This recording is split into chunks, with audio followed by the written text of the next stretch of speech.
All right, so we can do our shrine work and our chanting to start off. If everybody has a book. I do. Am I sitting on it? I'm sitting on it. You're sitting on it. You're sitting on the sacred shrine book. I'm literally sitting on the book. And I didn't feel it.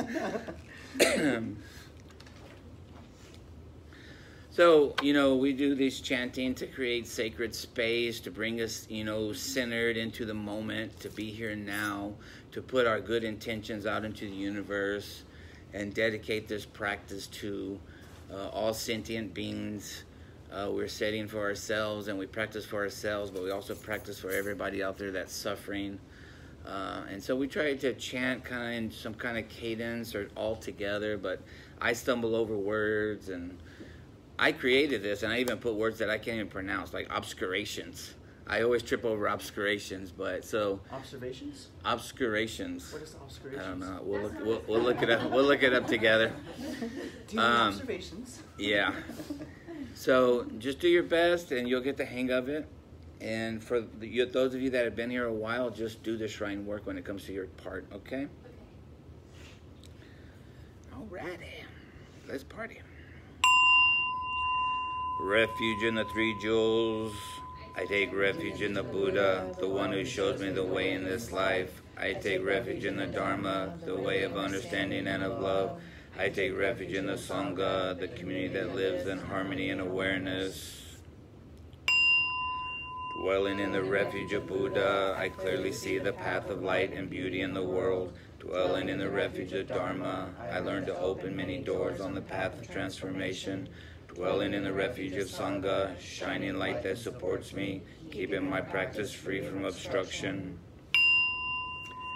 Taking refuge in the Buddha and myself, I aspire to help all people recognize their own awakened nature, realizing the mind of love.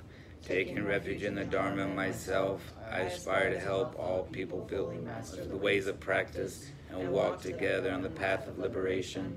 Taking refuge in the Buddha and myself, I aspire to help all people build fourfold communities to embrace all beings and support their transformation. I don't even know what fourfold communities are. I stole those pairs from other websites.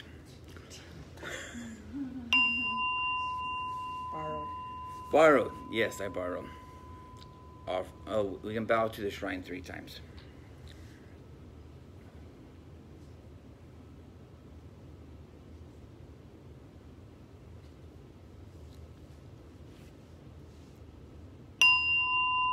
Offering of flowers.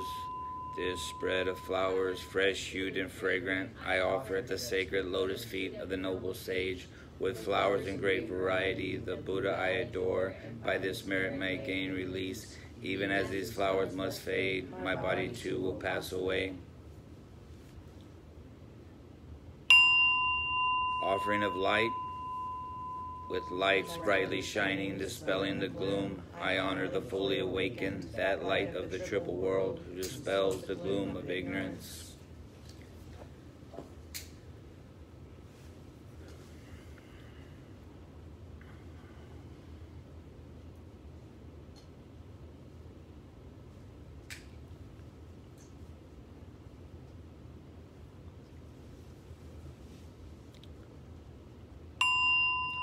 Offering of incense, perfumed with infinite qualities, the Tathagata, fragrant of face and form, I revere with incense sweet and penetrating.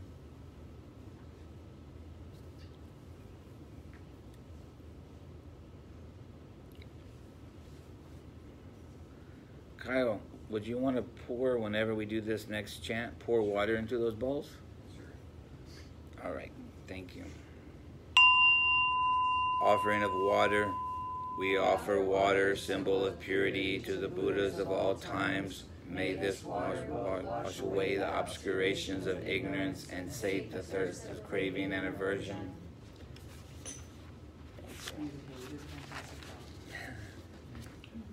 Right on the last syllable, you did great. Perfect timing.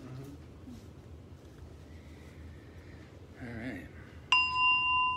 Notes on mindful breathing. Anapadasati is mindfulness on respiration. Ana means inhalation, Anapada means exhalation. Concentration on the breathing process leads to one-pointedness of the mind and ultimately to insight, which enables one to attain liberation, freedom, and perfection. The Buddha practiced concentration on respiration before he attained enlightenment, but this beneficial meditation may be practiced by any person, irrespective of religious beliefs. We will inhale through the nostrils normally, without strain, without force. While doing so, the mind may wander, but one should not be discouraged. When a wandering thought is detected, label it as thinking and return to the breath. Okay, so